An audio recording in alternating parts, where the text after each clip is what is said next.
I would urge you to get copies of other churches' budgets and to see how other churches budget. Especially churches that do it well, like, if you, here in this class, I put up a copy of Buck Run's budget and our budget explanation, the explanation of that budget and the way that we talk people through that, because I want them to see how we do it for a church our size. But frankly, it's good for you to have a budget from different sized churches. If you're in a small church, obviously you want to get a small church budget. Some of you may be in churches that have never had a budget. It's just whatever comes in, that's what they spend. And frankly, those are the churches where you'll have a lot of long business meetings. Because without a budget, they're making ad hoc decisions all the time, what they can spend, what they can afford. A lot of times in churches like that, they call a pastor, and maybe they stretch a little bit and offer the pastor more than they can afford, and immediately this puts pressure on the pastor, and within a matter of months, they're going, oh, we don't know if we can keep you. That can be bad. So I'm a great believer in budgets. If you don't have a church budget, it's good to say, okay, let's just look back over the past year. What did we spend? Where did it go? Let's categorize this. And just look at what you've done in the past.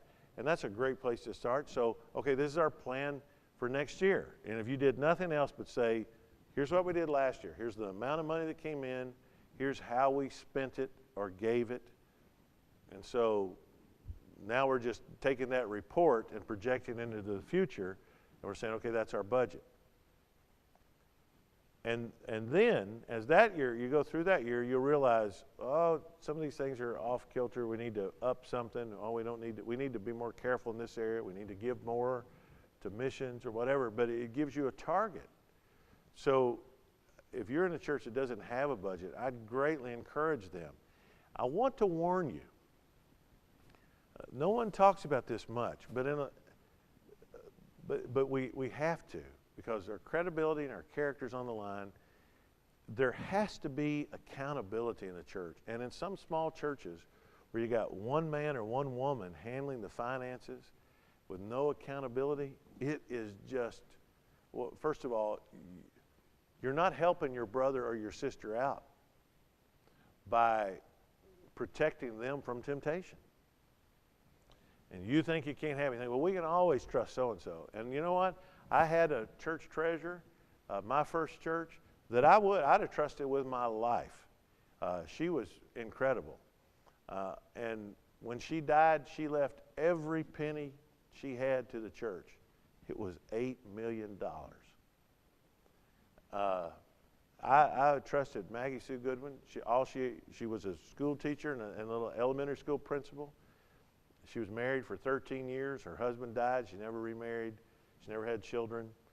And I loved Maggie Sue. I'd have trusted her with anything. And there was not one little part of me that thought that Maggie Sue would cheat the church of one penny. In fact, I knew she wouldn't. If ever she made a mistake, she would always give to the church, like whatever mistake she made. I mean, it was just her way of sort of self-discipline. And I knew her. But you know what? When I was there, I suggested to her, I said, Maggie Sue, I said, how would you feel if we had an annual audit? And she said, that'd be fine. And she said, I think that would be very helpful. And I told her, I said, you're not always going to be around. And it'd be good for us to implement that before you go. She'd been the church treasurer since she was in her 20s, and she died when she was in her 80s. And so she was a church treasurer a long time. And again, I'd have trusted her with my life or my wife. She was fantastic. But you know what? She wasn't going to be there forever.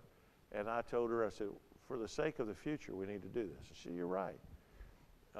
Here at Buck Run, we make sure that money's never alone with anybody, that the physical money is guarded.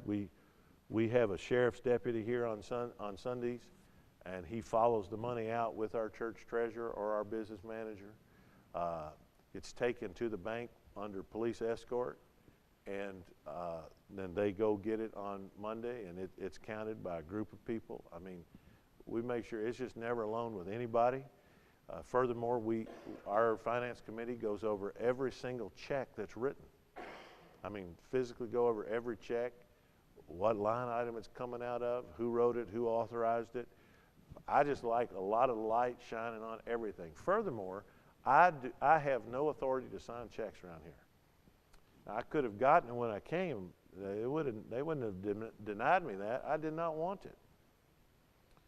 And it's frankly, it's really, well, I won't say impossible, but it's almost, it's impossible for me to embezzle anything of any sizable amount from Buck Run. I could nickel and dime them. But if I tell you what, if I ever sell out to the devil, it won't be that cheap. It'll be for more money than Buck Run has. I learned that from J. Vernon McGee. He said, if you ever sell out to the devil, don't sell out cheap. So I'm not going to sell out for nickels and dimes. And, you know, I've just made it where I have nothing to do with the money. I get finance reports. I look over it every week. And what's funny is I'm presented every Monday with a stat sheet, the stats from the day and the week before, the money that has come in for every different cause. Kara will tell you, I don't know, I'm not a numbers guy, but what's funny is I can look at that thing and she'll tell you how many times I look at it and I go, that's not right, that can't be right. And she'll go, well, I'll check, and sure enough, it's not right. I keep sort of a running total in my head of what's come in, and on that report is how much we got this year, how much we got at this point last year, how the two compare, how it compares to our budget, where we ought to be compared to our budget, all this. And I can look at it and in 5 seconds tell you if something's off. And I've just got a sense of it. And I'm not a numbers guy. That side of my brain doesn't work. But something about when it's the Lord's money, it matters greatly to me, and I pay attention to it. So I have purposely here tried to help set things up where we have just a lot of light that shines on everything. The Finance Committee, they meet monthly on a Monday night and go over every single check in the register. Everything that's been done, they examine it. They keep a tab on where each line item in the budget is. If we're 50% through our year, but we've spent 80% of a line item, why is that? Sometimes there's a seasonal expense, and that makes perfect sense. Other times, someone has overspent for where we ought to be in the year. And they say, hey, you realize you got 50% of the year left and 20% of your budget. And they communicate with people. And that just helps us tremendously to deal with our money. And listen, the higher level of confidence people have in the way you handle money, the freer they are to give. But if they feel like their money is not being cared for, they're not going to give. I am cognizant. We have a lot of widows here at our church, but I think of one. Edith Clark has been here at Buck Run, I don't know how many years, decades and decades. And she's a widow, lives alone. And you know what? Every dime we spend, I remind myself, Edith Clark gave so we could spend this dime. And I am loath to mishandle God's money from Edith Clark. And I just remind myself of that. And whenever we have an expenditure, I'm asking myself, how would an Edith Clark feel about this? Can I justify this to an Edith Clark? She sacrificed as a widow to give. Is this a good expenditure? And man, when you develop that kind of mentality, it makes you protect that money. Now, I say all this because the opposite, the abuse of it, is a danger. The church where my mother is a member, here in the state, a few years ago, they looked in the Western Recorder and they saw that they should have been in like the top 15 or so in cooperative program giving in the state, and they were like number 80 or something. And they called the state office. They said, we think there's been a mistake. We've given a lot more than that. And they said, no, that's what we'll double check. They called it back. No, that's what you've given. And their church secretary / treasurer had embezzled about $300,000 over the course of time, because she was the only one who handled the money and wrote the checks. Now, as wrong as it is, and as much as that sin is on her for doing that, and she went to prison for it, though they were willing to forgive her, the county attorney said, you can forgive her, but the state does not, and he prosecuted her. But though that's on her, people enabled her through not having a safe process. So you got to protect people from temptation. You need to be protected from temptation. It's just very easy to see how an underpaid pastor can start feeling entitled. Well, they don't pay me what I'm worth anyway. And justify in his mind the nickels and the dimes that he figures out a way to take. Don't put yourself in a position where you can even do it. And your ministry and your integrity is not worth whatever amount you can get. You get paid what you get paid, and you can complain to the Lord all you want, but don't justify taking from them. Don't put anybody else in that position either. You need to make sure that everything's done above board.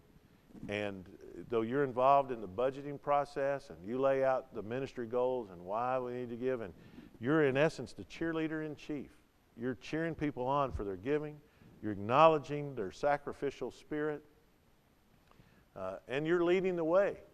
Don't you dare ask them to do what you're not doing, man. You need to be a tither. You need to be a giver. My wife and I committed in this campaign that we just went through that we were going to give one of the lead gifts. It's going to stretch us. It's going to stretch us tremendously. But I'm convinced by God's grace we can do it. And I wasn't going to ask other people to do what I myself was not willing to do. And there's something powerful about a pastor who's invested in his church. Don't think, well, since they underpay me, I don't have to give. That's baloney. You're not giving to the church. You're giving to the Lord. It's the Lord's money. If the church misuses it or whatever, that's between them and the Lord. You're responsible to give. Did you ever think about how when Jesus stood there in the treasury, in the temple by the treasury, and that widow came in to put in her 2 mites, Jesus did not say to her, "What are you doing? Don't you know that a bunch of lost guys are in charge here? Don't you understand that these guys are misrepresenting God, and they're laying burdens on people that are too heavy for them to bear, and they're taking your money and sending people to hell with it. You shouldn't be supporting that." Jesus did not say that. He commended her. He marveled at her faith. He said, look, she's given more than anyone because she's given her all. See, she was giving her money to the Lord. She wasn't giving her money to those lost Pharisees running the show. She was giving her money to the Lord. And you ought to do that. I ought to do that. We ought to give willingly, gladly. And we're involved in leadership in what we do as well as in what we say. And I would tell you, if you're a Southern Baptist, you ought to lead your church to be a lead giver to the cooperative program. I'm a great believer in the cooperative program, man. It's why I became a Southern Baptist. It's the greatest, it's the best designed missions program I've ever seen. And it's the only way that I can be truly global. Buck Run is truly global. I mean, because we give the cooperative program, we're helping get the gospel to unreached people groups the world over. And I could never do that before. And so that was the thing that made me become a Southern Baptist. If you're not a Southern Baptist, man, you find the mission that you can support that is as global as it can be, and you give to that and lead your church to be sacrificial in giving. There's just something desperately wrong with asking people to give and then the money staying here. And we're committed here at Buck Run. We're not going to ask our missionaries to pay the price for our new building. We're not going to decrease our missions giving in order to build our building. We could do it a lot faster, but we think that's wrong. And you need to build a culture of generosity. We do that in every Sunday school class here. We do that in our services. We do that with our single women's ministry. You know, we had a Christmas wrapping party last week Ladies came here and wrapped presents for I don't know how many kids for our single women's ministry. I don't know if there's anybody here from Buck Run who knows, but I mean a lot. And they got it done. And we have a bunch of single women that who we support and we help, and just because we want to show them the love of Christ. And there's a spirit of generosity here. It's amazing to me. People here are always collecting for something. They're always giving to something. And there's a part of me that wants to say, man, I wish other people wouldn't ask for stuff. You know, we need it for Move. We need it for Lottie Moon and all that. But what I've learned is just let that go, because if people are generous, they're generous. And our people are wise enough to know what to give to and what not. And I trust their hearts. I trust their walk with the Lord. We make a major emphasis on the Lottie Moon Christmas offering, as we will this Sunday. We ask, and I'll tell you, one of the best things you can ever do is we ask people to give, make sure that they give their most significant gift at Christmas to the Lord. That there should be nobody they spend more money on than the Lord. So if you buy $200 worth of presents for your wife, you ought to give Jesus at least 201. After all, it's the celebration of his birth. So don't act like, you know, you're celebrating Christ's birth and spend more on somebody else. And we ask people to give more to Lottie Moon than they spend on any other person in their life. And that has helped our giving really skyrocket. We've just been really tremendous in our Lottie Moon offering. I'm asked a lot about church debt, and I will tell you, I am not yet philosophically at the point where I say churches should never get in debt. But I'll say you ought to hate debt, and you ought to avoid debt, and you should not get in more debt than you can handle. There are all kinds of formulas about how much debt you can handle. But basically, you know, I really don't want to get in any more. About the maximum debt any church ought to handle is, they say, about 3 years of your annual income. Well, man, I'd be pushing it for me. I'm comfortable with 2 years of our annual income, more than I am 3, but I would not, under any circumstances, do 3. Since I've been here at Buck Run, we've had about $4 million in debt. We've paid that off, and we've paid that largely. We've paid it both out of our budget. We paid the principal of the debt out of our budget, and then we've asked people to give over and above to the principal. So we wiped that out, and now we've continued paying ourselves that same amount. So this year, every month, we're making a $17,500 payment that's really going into savings. But that would service a pretty large debt. Our plan next year is to move that to $20,000, the year after that to $22,500, and the year after that to $25,000. So 3 years from now, we'll be putting aside $25,000 a year. About that year, we should begin building. And what we will have, by that third year, our people have committed to give $1.8 million above our budget in the next 3 years. And we will have collected the total of that, which will be probably about another $2 million.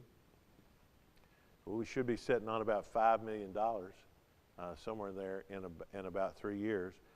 And then we've got that money that we can spend. We can borrow the balance. Let's say we have $4 million that we spend, and we build a $7 million building. We'd only have to finance $3 million, which what we've been accustomed to paying will service that debt for about a 10-year loan, and we won't even feel it. It'll be, you know, it won't cut into the bone any more than we're already cutting in what we're accustomed to. And that's the thing. You don't want to have to shave ministry or missions ever to build. So be careful with debt. There are consultants out there. I think they're worth it, especially the first time you go through it. If you've never been through it, talk to people who deal with churches who do it all the time, who can sort of tell you the ins and outs, the ups and downs, and warn you about things. Our capital campaign here went well, but I will tell you, we customized it. Our consultant told us that he'd never seen any church customize it as much as we did. And I said, by that you mean we did it the way we wanted to? He said, yeah, that's what I mean. And he advised us to do things that we just didn't do. We said, no, we're not doing that. That doesn't fit the corporate culture of Buck Run. And I said, we're not doing that.